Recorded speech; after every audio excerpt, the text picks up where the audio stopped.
Gavau iš Kauno policijos komisariato, kad gautas skundas, o skundas buvo parašytas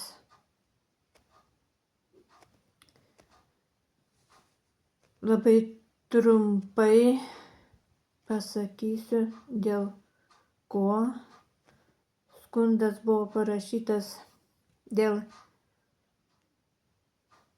Nemunaičio seniūno Avižienio Rimo melagingo skundo į policiją. Šis skundas yra viešas ir jį gali perskaityti kas tik nori. Antras klausimas buvo policijai tai, kad tyrėja Greta Grybauskaitė apgynė melagingą Avižienio skundą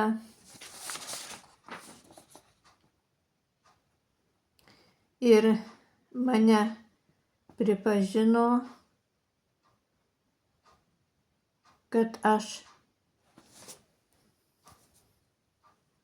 dar jinai Greta Grybauskaitė pakeitė ir pavardę, kad Nijolė Mockevičiūtė, neturėdama tam teisinio pagrindo, paėmė ir laiko ir negrąžina brolio Eugenijaus pasą. Trečia tai, kad Nemunaičio seniūnas Rimantas Avižienis su socialine darbuotoja Nijole Jegelevičiene pavogė Eugenijaus Ališkevičiaus paso duomenis, paso kodą ir jais disponavo, daug kur jį panaudojo. Taigi galiu ir išvardinti, panaudojo Nemunaičio seniūnijoje,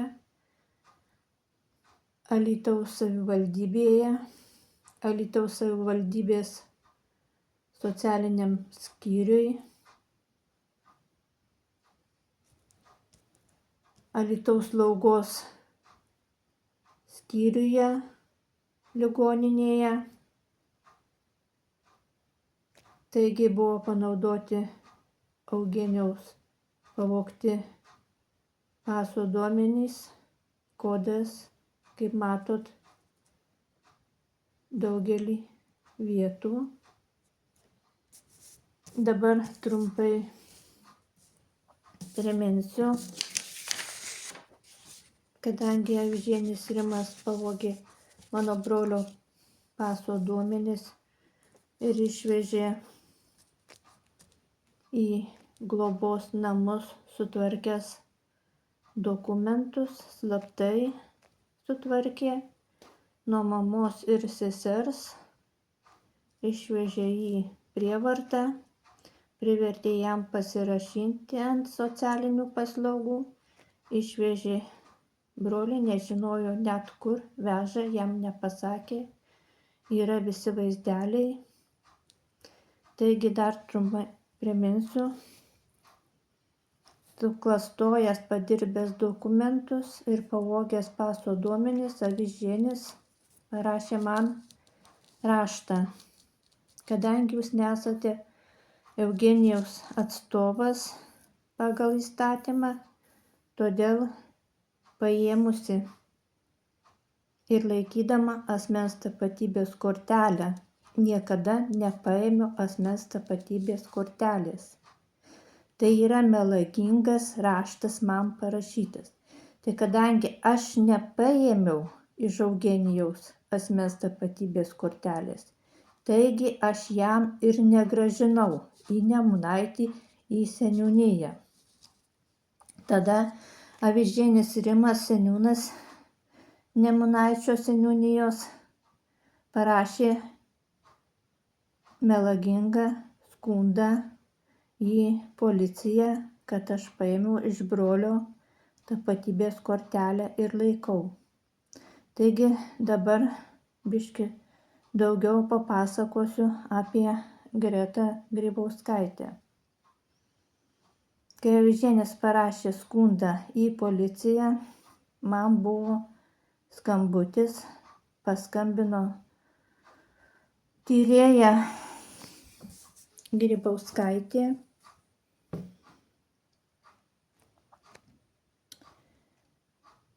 Jinai prisistatė pavardę savo ir paklausė mano pavardės.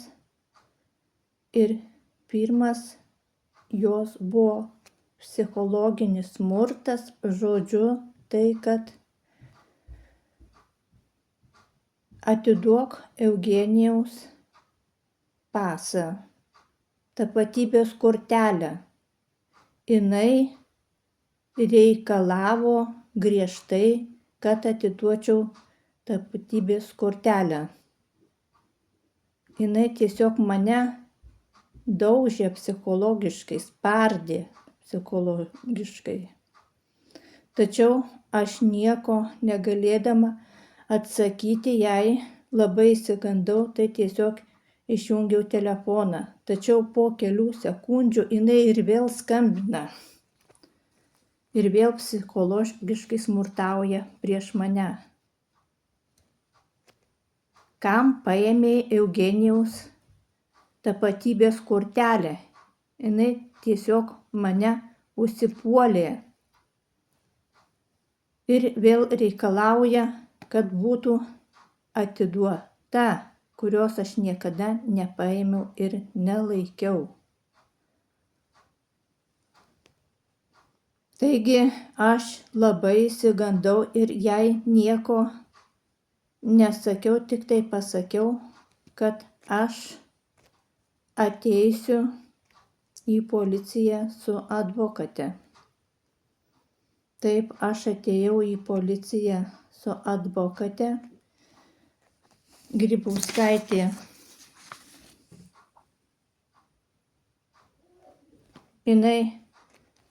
kai nuėjau į policiją su advokate, prieš mane psichologiškai nesmurtavo. Aš tiesiog parašiau,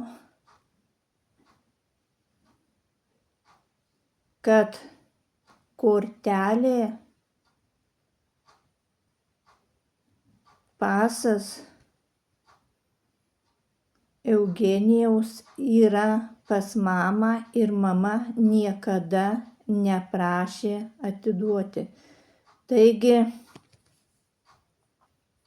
galvojau, čia bus ir viskas baigta, kadangi jau parašiau policijoje, kad kortelė tapatybės Eugenijaus yra pas mamą, o Eugenijus niekada neprašė atiduoti kortelės. Tačiau po mėnesio turbūt aš ir vėl gaunu į elektroninį paštą.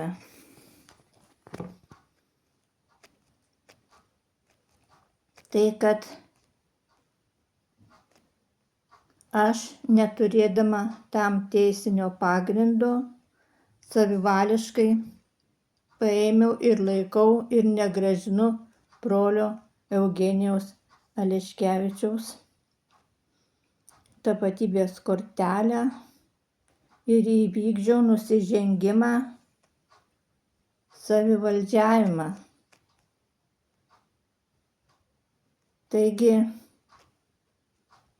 ir vėl mane jinai užsipuolė, norėdama apginti ir apgynė Avižienį Rimą, jo melagingą skundą parašytą, o man pripažino nusižengimą, kad aš įvykdžiau ir savivaldžiavimą.